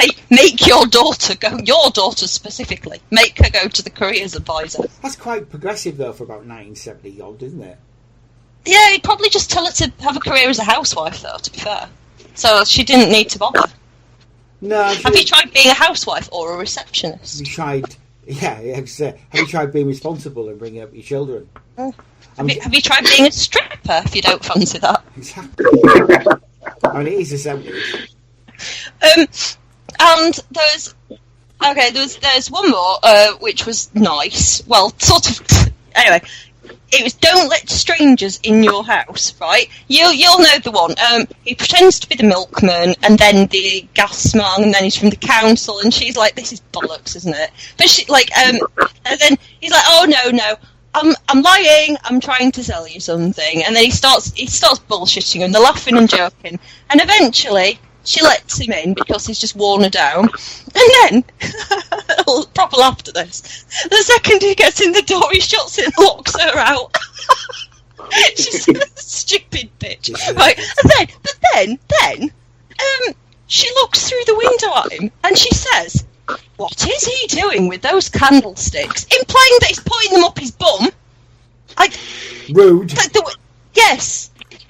Not implying. She's not implying at all that he's stealing them. She's implying that he's just putting them up his bum. He's having bum fun with the candles. Pretty much. So the moral of the story is: don't let a man pretending to be from the council. Don't let him come into your house because he'll put your candlesticks up his bum. And their advice is: if you don't know who somebody is, ask to see their ID or make an appointment to see them. Hang on a minute. Make an appointment to see the stranger who you don't know who he is. Exactly. Well, they did another version of that by putting a chain on the door, didn't they? Oh, I don't remember that one. Who could it be? It's an animated one. It could be a rich auntie that you like to come round behind the front door. or your loving husband who's forgotten his key behind the front door. And the other two was, it could be a con man that wants to sell your stuff behind the front door. And the other one was it could be a mad, bad accident who was full of sin behind the front door. And it's put your chain on. Which nobody ever does, do they? Nobody ever puts the chain on. I also saw two possible, celebrities. I'm sure I saw Kathy Burke in a drugs advert. Oh, you would have done, yeah. Yeah, just like teenagers talking about we don't like being on smack. And then, Kathy Burke was playing somebody. And then... Oh, go on, sorry. Oh, no, go on. Oh, no, I was saying then, do you remember the Samaritans one, where she's trying to talk, but all that comes out is like weird keyboard noises? Yeah. You know, yeah. Is that Katie Puckrick? More than likely. No, I wondered, because it looks right like her. A lot of sort of actors starting out did that sort of one. The guy who played Nick Cotton, he was in one. Drunk driving. The guy who I can't remember his name now. But it was a PC off the bill. He did one as well. It's called Stupid Git, I think it is. If you ever want to find it online.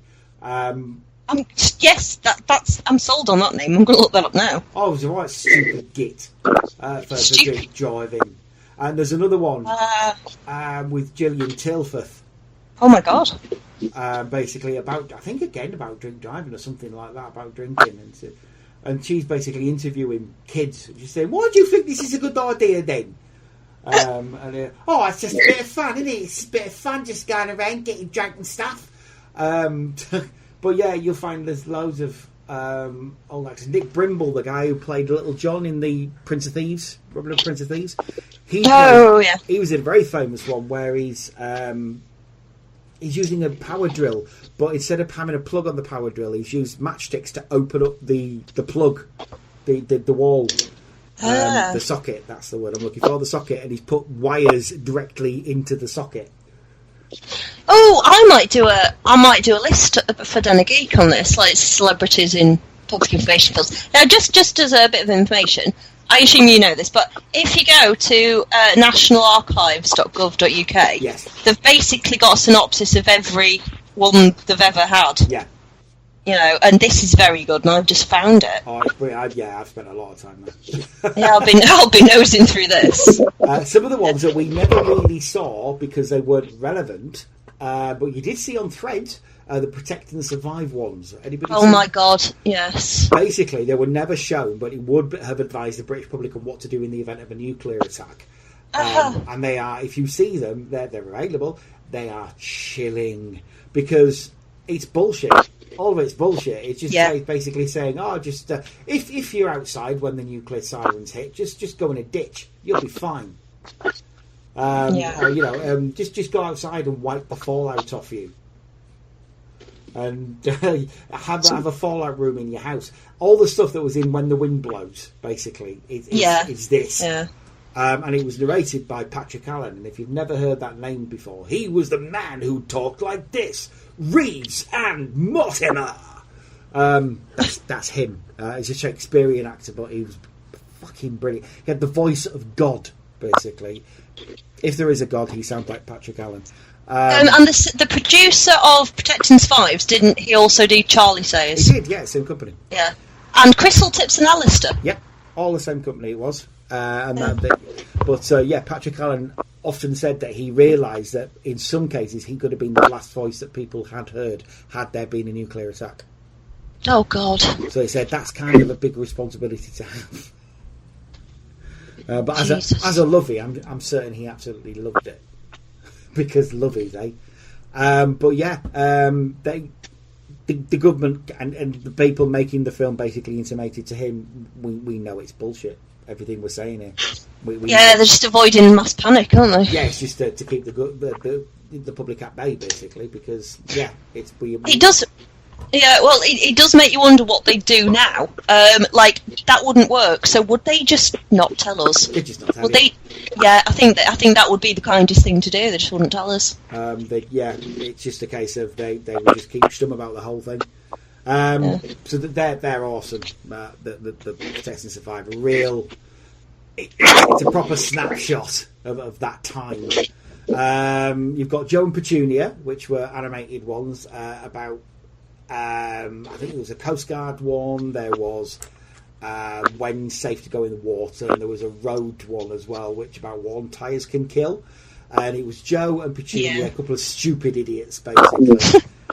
Joe sounded like that because it was Peter Hawkins, guy who does the Daleks and the Cybermen and all kinds of. And the first Zippy. He was the first Zippy. He was also Jimbo as well. And the Family Nest, I think, was Peter Hawkins as well. And Petunia, you never guess it by listening to it. It's actually Wendy Craig off Butterflies and Nanny and what was it? Brighton Bells. But yeah, Wendy Craig, you would never think so. They killed them. They killed them off. They were very popular, and the company that made it and the COI basically said they're too popular. They're sort of the message is being lost because people are just happy to see them. So what they did in the Worn Tyres one, they basically skidded off the road into a tree, and then you saw the cartoon car turn into a real car, and it was quite obvious that Joe and Petunia had died and gone to heaven. Oh. They did do an update in 2007. The Coast Guard one was remade. Petunia's reading Hello and listening to an iPod, and Joe wore a Burberry cap and phones the desktop PC using Coast Guard on his mobile phone. So they did remake it. The Natural Born Smoker. Anybody seen that one? I think I am that. By the sound of it. I don't know. I've never seen that. These are two that were made about 1985, 1986. And they were made with the explicit purpose of trying to stop people from starting smoking. Didn't work. I started smoking, and Jenny obviously didn't see them. But yeah, it was set in a futuristic sort of Blade Runner type future, and it was all about and centred around the natural born smoker, who was this kind of mutant human who had longer fingers, so he could, and he was a guy in prosthetics.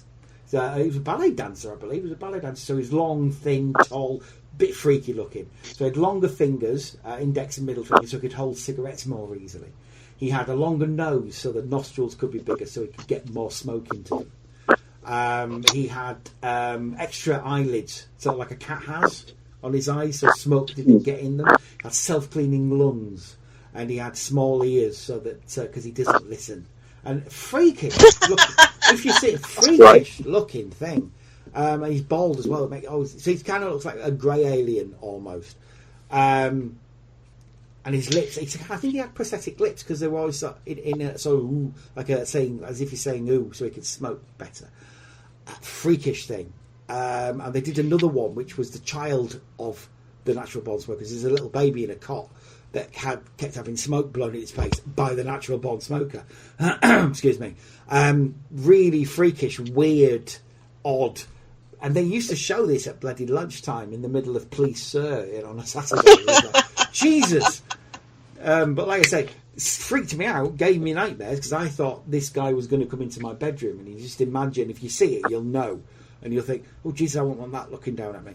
And it specifically does that in the one with the natural born baby, smoker baby. Freakish, really, really weird. There are a lot of these that you can't watch. There's one with Rolf Harris, and there's a whole set of them with Jimmy Savile, the Club Clip, every trip ones. They did do a media campaign with Shaw Taylor of Police 5. He did them as well. So he went round asking actors who were pretending to be real people, do you club clip? This is sort of in the 70s, late 60s, early 70s, when it wasn't a requirement to wear your seatbelt. There's loads of those, actually, in the 70s, where they did a whole campaign of it. I think it was called The Blunders. And it was this family of idiots who drove badly and couldn't, just the worst drivers in the world. And the whole point of the advert was that people should put their seatbelts on, because it won't be the blunders that get involved in an accident, it'll be you. At the end of the advert, it's kind of like hearted adverts until the end, when you saw people would do emergency stops, and because they've not got their seatbelts on, they'd fly through the windscreen And it's doing it in slow motion as well. There's obviously sugar glass, but if you can imagine a real windscreen, especially back in the 70s when cars were built like tanks, basically. It's just people flying through these windscreens. It's like, Jesus! Oh, God. Really, really just unmerciful in this stuff. What else? The Stone. That's a good one. It's a blood donation one from 1989. It's Rowan Atkinson where he's shouting at the Stone. That's a brilliant one. Before that, they did ones with Ernie Wise and Glenda Jackson giving blood. I might watch that. We haven't mentioned the classic. If you hit me at 30. Oh yeah. I can't believe we forgot that one. That's almost in the same sort of sphere as the Australian ones because they go for the shock value. So obviously the kid, that's the one with the kid being alive. Puts herself back together, sort of. Sort of like Nebula on Guardians of the Galaxy. So that's the sort of thing, and you see people in the industry I work in. Sometimes you do hear people saying, "Oh, I can't believe I was given a 6 points." That they do bemoan the fact I was given 6 points, 3 points. I was only going 32 in a 30-mile-an-hour zone. I'm thinking, did you never see that advert? To be fair, no, I did once get done for doing 33 in a 30. God damn you! I know. I'm such a bad person. Oh, you need to die. You don't. I'm sorry. I'm very sorry that I was born. Get out. If it makes you feel any better, I haven't driven for years because I'm actually shit at it. And Joe will back me up on this. Joe will back me up on this. You don't want to drive around here anyway, really, do you? If you can help it, because it's full of maniacs. It's seriously, it's full of maniacs, and nobody understands. You stay on one side of the road. Oh, like in France. No, not even that. Well, I don't know. Actually, I've never driven in France, but France. Seriously, it's like nobody around here has passed a driving test or anything. In France. I was going to say in France it's that bad, especially Paris. If you drive on the Champs-Élysées, you're not. You can have all the insurance in the world. They won't pay out on the Champs-Élysées. Oh wow! Everybody driving on the Champs-Élysées is automatically not insured. Oh my god! Yep. Jesus. That's mental. So Birmingham might be like that. Well, it's specifically this town, which is West Brom. I mean, the surrounding areas are better, and then once you get into like Shropshire, it's fine. But specifically round here, it's just honestly, it's a gamble every time you even go to the supermarket round here. Nobody knows how to drive. It's second only to London, really, in terms of sort of reckless maniacs on the street. I don't know what it is about West Brom that makes it so shit, but you're one of the unlucky ones, I guess. Yeah. You ever been to Dublin? Yeah. Because that's really bad as well. That's really bad. Trying to cross the street in Dublin is almost impossible. Because the people just don't take any notice of traffic lights. Oh God! It's just like this wave of vehicles just going past you, and it's like they don't take any notice of anything. They just don't care for some reason. Do you know what? The opposite of that is in Edinburgh during the festival. Oh, yeah. I feel so sorry for drivers trying to get through Edinburgh because it's like people don't understand that they have to wait to cross the road. So it's a constant stream of people milling around and drivers can't get anywhere, and I feel really bad for them. It's like they ignore the crossings, they ignore the pedestrian crossings. Absolutely. Oh, God, that's another thing. Do you know what they do around here? Oh, my God, right? We couldn't believe it first time we saw it. Women with pushchairs, they will be stood trying to cross the road. They'll put the pushchair out on the road to get cars to stop. I believe it. And they do that. Yeah. Have you seen them do that, Joe? Yes, I thought that was normal everywhere from when I was a kid. I've seen it for like 40 years. Jesus, it really is not. No, it's only around here where they do it. Really? Oh, fuck. No, yeah, I see it all the time. Still see it today. They kind of edge out the pushchair. Yeah, and it's like, I don't want to go into the road, but I can put my kid out into the road. It's fine. I mean, what goes through these people's heads? Not much. Mm-hmm. Oh. Yeah. Yeah, it's kind of Wild Westy round here. It's Wild West, but with a quick save. It's the Wild West. Yeah. I definitely think we need to go back to the old days of public information films to scare the shit out of people. I do think you're right, and I do think they are needed. I think they need to set up the COI again. I was just going to say with the Ernie Wise, Glenda Jackson. I was wondering for years why it was Ernie Wise and Glenda Jackson. I thought, well, maybe Garrick didn't want to do it. Then I worked it out. He'd had a heart attack. Oh. So he wasn't allowed to give blood, I'm guessing. Maybe he was on some kind of meds, yeah. Yeah, I'm guessing he was on beta blockers or something like that. Yeah. So he's like sort of blimey, because this was the 70s, obviously, and early 80s when beta blockers were just giving out like sweets. Oh, well, I'd wondered if they'd had Glenda Jackson as if to say, so easy, even a woman can do it. I don't think Ernie Wise was that bad. That's another public information film rainbow crossover multiverse. Hey! Yeah. That's another one to add to the list. Oh, Glenda Jackson? No, Ernie Wise. Oh, he was on Rainbow. Was he? Yes, don't you remember? The episode where Billy. I'm not you. Yeah. I like the way you say that, though. Well, don't you remember, idiot?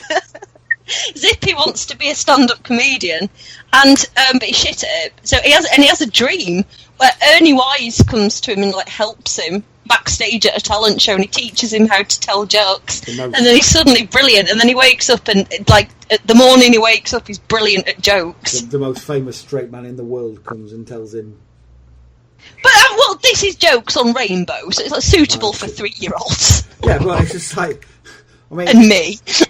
I understand Eric probably not able to do it because he was kind of suffering from death at that point. But Ernie Wise? I mean, there's only one person I can think of who would probably have been worse, and that would have been Sid Little.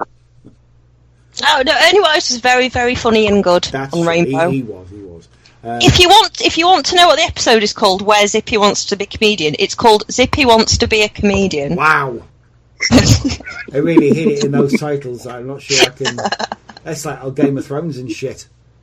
Eddie, I want to sing a song, Eddie. Who liked Little and Large? Who was the wanker who said, yeah, you need to be on television? Fucking Little and Large. I would have preferred the Crankies Hour to go on longer. I'm pretty sure I used to laugh at them when I was very, very little. Never laughed at them. And then, what was the other one? Cannon and Ball. They were the other one. I saw them live. Oh, back when I was a little kid, I went to the Futurist Theatre in Scarborough. Oh yeah. And they were doing like summer seasons and shit. And I remember thinking they were very funny, and I've watched them since, and they're not very funny at all. But I was 6. In my defence, I was 6 years old, so they were kind of funny back then. I don't think they ever did a public information film. I'm pretty sure Jimmy Cricket did. I got this idea in my head. My god, fucking hell. I had to go see Jimmy Cricket live. Like, my dad ordered me to go with him, and oh my god. Because my dad had no one else to go, so I had to go with my dad. Oh my god, I've never wanted an evening to end so much.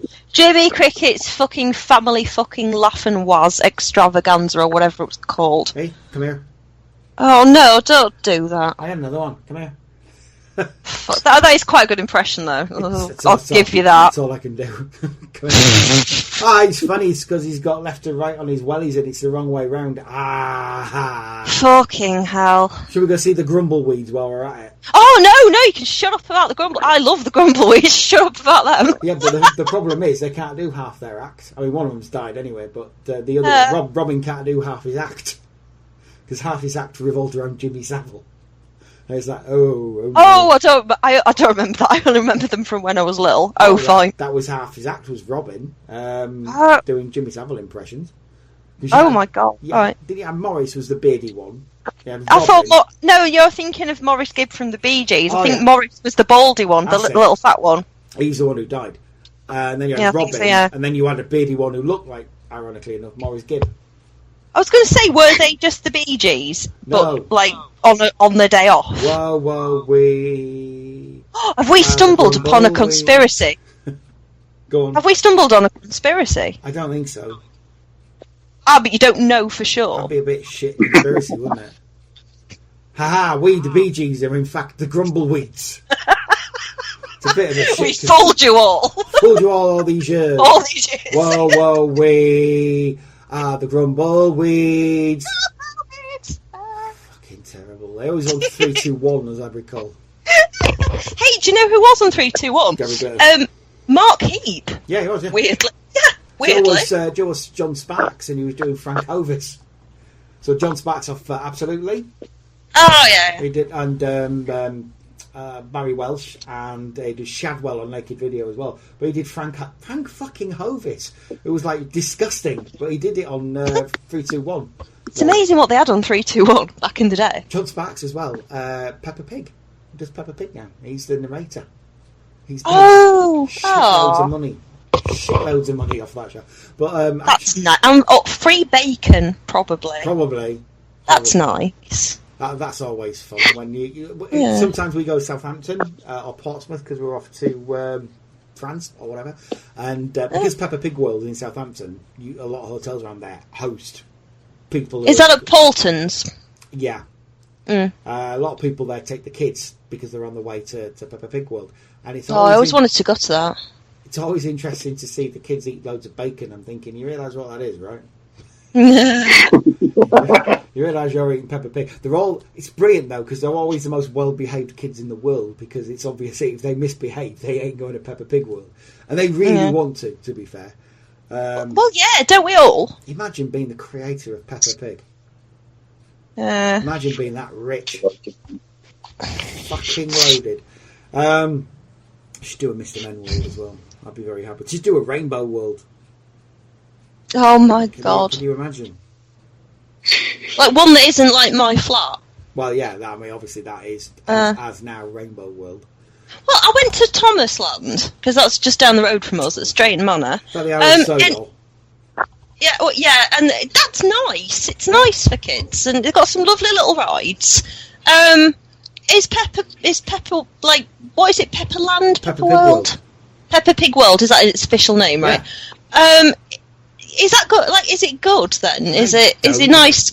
Don't know. I've never been to it, but I thought you'd been. Never been. But I know that loads of kids fucking love it because of course do. Little kids are obsessed with Peppa Pig. Even now, it's been out for like 12 years, something like that. Quite a long time. Something like that. I remember being on at the same time as Lazy Town was. Fucking love Lazy Town. Oh my god.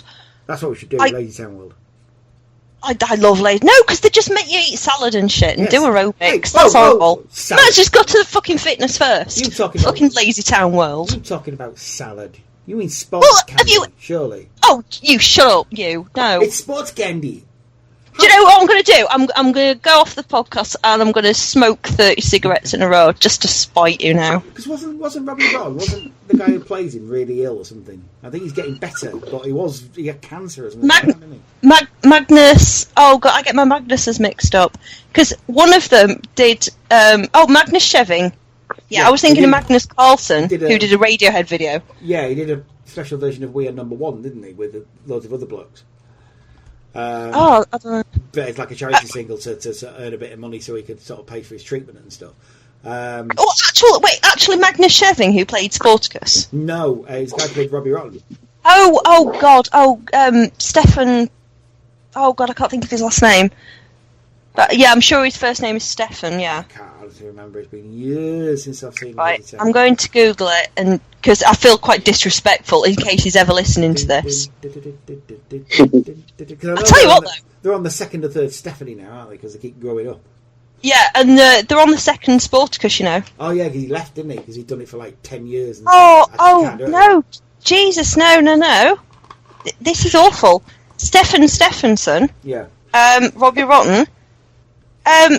This is from 10 hours ago. Robbie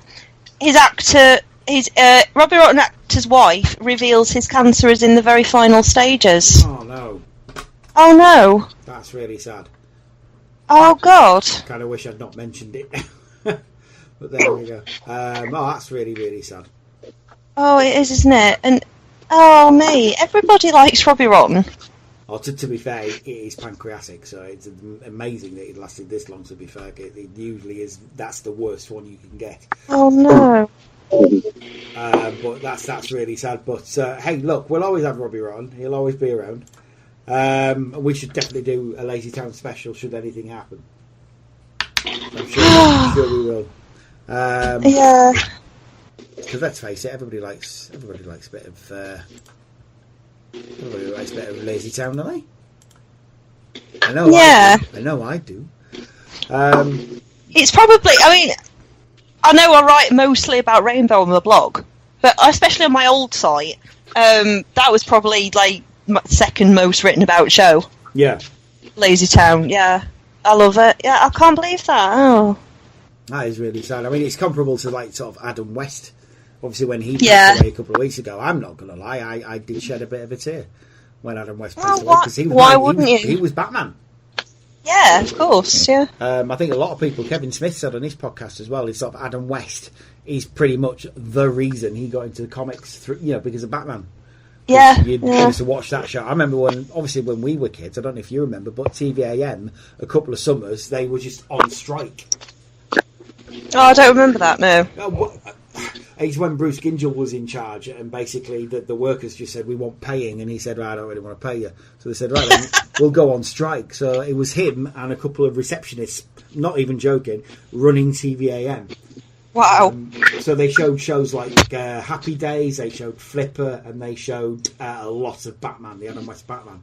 So obviously when I was a kid, I saw a lot of this, and that's the reason I got into comic books, and especially DC and Batman in the first place. Yeah, Batman's always awesome. So when Adam West passed away the other week, it's like sort of that. It was so sad. I mean, obviously he was 88 years old. It's not like he was a young man and died. But yeah, it's still really sad to see him go. And just the fact that like Burt Ward now, his mate of 50 years, who he's done loads of work with, is gone. Must be weird for him. And there was so many grown men crying. It's like, yep, that's about right. Yeah. But I think we're at that age now. That's the problem. We're of an age now where our childhood heroes are going to sadly pass away.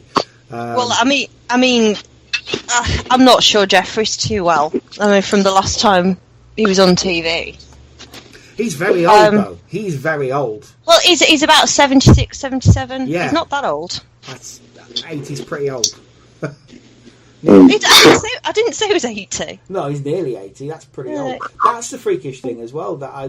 This is one that sort of I should have known he was this old, but it's like you don't think so. Obviously, they're going about the Crystal Maze because that's coming back today with Richard Ayoade, and I can't wait. I'm going to totally watch it tonight later on. Richard O'Brien's 75 years old. It's like, how? Whoa. It's like, that means he was about 50, 55 when he was doing the Crystal Maze. How was he 50, 55 when he was doing that? Jeffrey is 75. Blimey. So it's the same age as Richard O'Brien. It's like Tim Curry's around that age as well. It's like, how? I guess we are just older than we want to admit. Oh, yeah, definitely. Well, Mark Hamill, Luke Skywalker, Joker and whatnot, he's 65. Like, no. Did you see that rumour on Twitter that he died the other day? He definitely has. He's getting a start. And he retweeted it. Yeah, of course he did. He loves that shit. He's getting a start on the Hollywood Walk of Fame in very happy news. That's nice. As is Weird Al. Oh, right. About goddamn time. Yeah. But there you go. Brilliant stuff. We have totally gone off topic there, but there you go. It's one with Jenny, and what would you expect? I think though that is as good a place as any to leave it for this week. Joe. Yes. It's been a pleasure having you on, sir. Thank you very much. I appreciate the opportunity. It's been quite an experience. We shall get you on again at some point, definitely. Remind us again. Give me a shout. Oh, definitely. Remind us again where you can be found on the interwebs. My website is www.foulentertainment.com, FOUL entertainment.com, or at Twitter / I can't spell my username. I think it's Apocrypha87. There we go. Basically, Apocrypha. It's an easy word to spell. There you go. That's the first time I've ever said it in the flesh. So yeah. Joe, are you actually using Twitter now? No, not really. I kind of go occasionally to wind people up. That's all I use it for. More than anything. Trolling, basically. Wind people like you up. Yeah. So if you want to troll, excellent stuff. Well, there you go. I might go watch that in a minute. Jenny, how about yourself? Okay, just the usual places. Worldofcrap.co.uk. I know last time I was on, I said I was doing a Vintage Argos blog, and I still am. I can't remember what it's called. I think it's called Vintage Argos. Wow, that's, I'm not sure I can work out that cipher. Wait a minute. Let me have a look. I've forgotten. VintageArgos.blogspot.co.uk. It's almost Indiana Jones, like in your encryption. Don't look at it, Marion. And the World of Crap on Twitter. Excellent stuff. There we go. If you want to find me, you can do so on Facebook. If you type in Glenn Jakeman, it's double N on the Glenn, single N on the man. I can also be found on Twitter at Cymru Nerd Cave, Cymru as in Wales, and then Nerd Cave as in a nerd cave. I can also be found Cymru Nerd Cave on YouTube as well. I am going to be doing stuff on there soon, I do promise you. It's calmer and cooler now, so I will be not melting and able to do stuff, which is good. We can also be found on the Back to the 80s forum, which is backtotheeighties.freeforums.net. We could be found on the blog, which is backtotheeighties.podcast.blog. Excuse me, I'll start that again. Back to the 80s podcast.blogspot.co.uk. On the official Twitter at BTTEpod, and on the Facebook, which is facebook.com/BTTEpod. Excellent stuff. We shall be leaving you this week with the outro, which is going to be this time Charley Says by The Prodigy. Obviously. And then we're going to be leaving you with two public information films for the price of one. First one is Charley, the picnic one that I told you. And we've got to do it. It's the most famous one. The Dark and Lonely Water will be the last thing you hear on this podcast. So good luck sleeping if you're in bed at the moment, because you ain't going to be sleeping for long. Excellent stuff. Well, say bye-bye, Joe. Thank you for listening. Thank you. Bye-bye. Bye-bye, Jenny. Bye. And bye-bye from me. Have a good weekend. We'll speak to you very soon. And look out for the next episode of Nerva Beacon. That'll be out in a couple of days. Bye.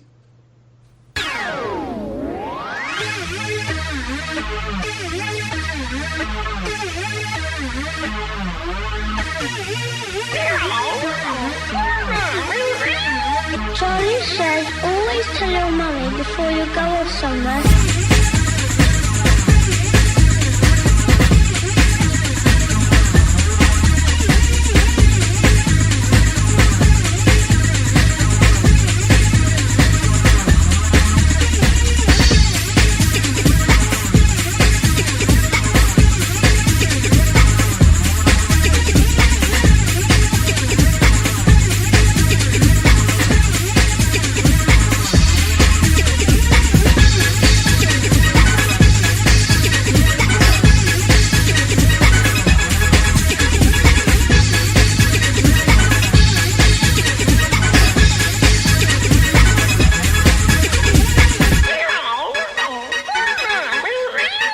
Charlie says always tell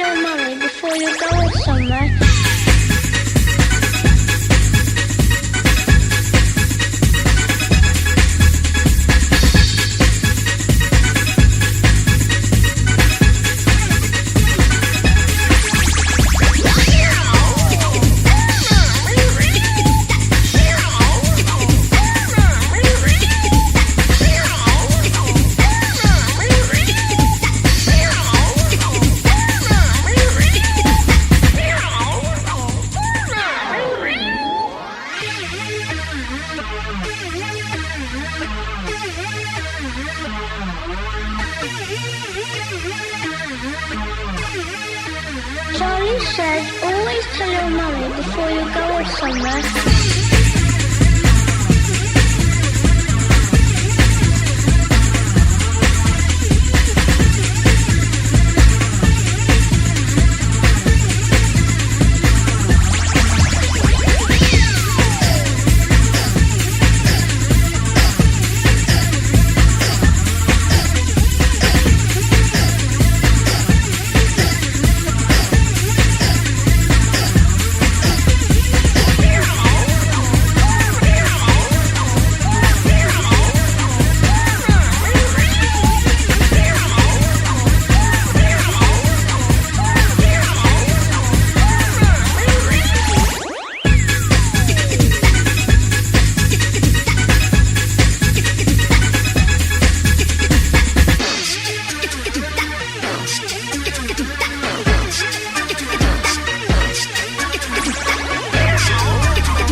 Charlie and I were out the back when Vera and Dave came by and said, "Come along for a picnic." And I was going, but Charlie said, he said I'd better tell Mum where I'm going. So we told him to wait while we went and asked. But Mum was talking to the milkman. And she talked such a long time that when I had asked her and she'd said yes, the others had gone. Mum asked us why we hadn't gone, and when I told her, she said we'd been good for not going, and would we like a day out with her instead?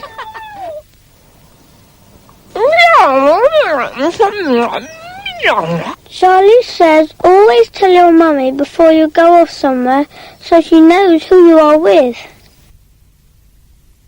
I am the spirit of dark and lonely water, ready to trap the unwary, the show-off, the fool. And this is the kind of place you'd expect to find me. But no one expects to find me here. It seems too ordinary. But that pool is deep. The boy is showing off. The bank is slippery. The show-offs are easy. But the unwary ones are easier still. This branch is weak, rotten. It'll never take his weight. Only a fool would ignore this. But there's one born every minute. Under the water there are traps. Old cars, bedsteads, weeds, hidden depths. It's the perfect place for an accident. Oh, look, there's someone in the water. Quick, use that big stick to get him out. Sensible children. I have no power over them. Oi, mate, that's a stupid place to swim. Hey, go over and get that thing to wrap him in. You do not feel cold, mate. How long was you in there? Ew, what thing? I'll be back. That was a public information film.